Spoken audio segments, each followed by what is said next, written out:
was like, oh, no, they didn't. So today is the 9th of March, and we're on a bus going to Selma, Alabama to reenact the march. And I'm sitting here with Representative John Lewis, one of the true great heroes of the civil rights movement.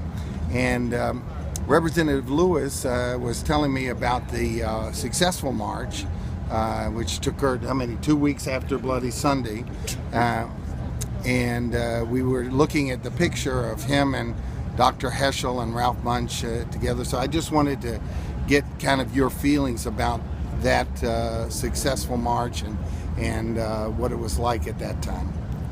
Well, on March the 21st, 1965, this was the third attempt to walk from Selma to Montgomery.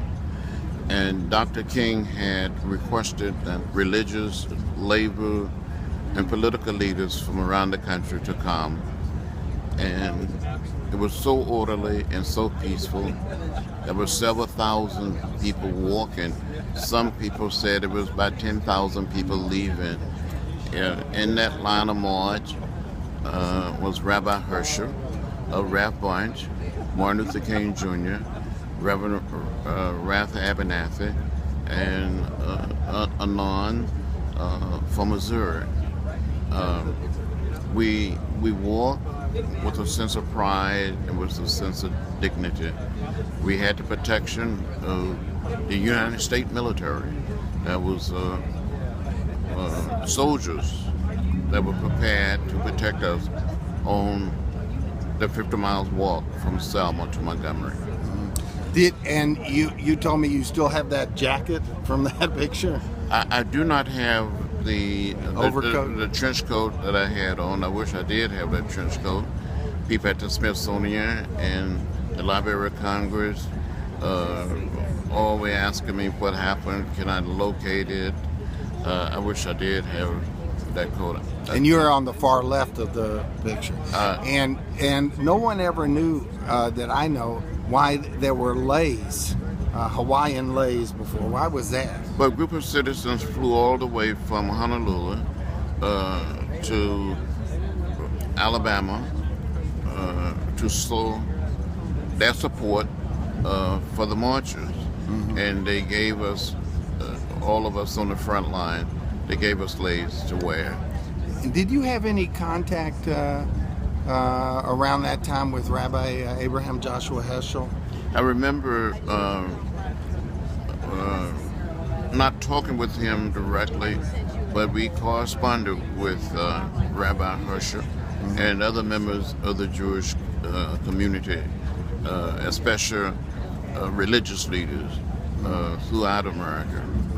When you look back at the significance of this march, what do you think is the most significant thing that occurred in the aftermath of the march? Well, I think the attempted march on Bloody Sunday and the march that took place on March 9th and the 21st, and eventually making it to Montgomery, have changed the nation forever.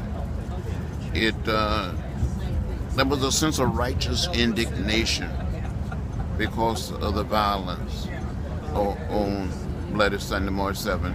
And then the beating of Reverend James Reed just made the religious community, Protestant, Catholic, Jewish, to move their feet. To, yes, pray, and then get up and move their feet. And that's what they did.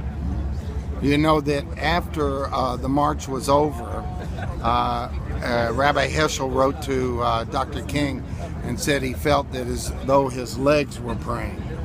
And he thanked him. I remember hearing Dr. King saying what Rabbi Heschel had put in that letter. Mm-hmm. And I remember reading some of the words that Rabbi Heschel spoke.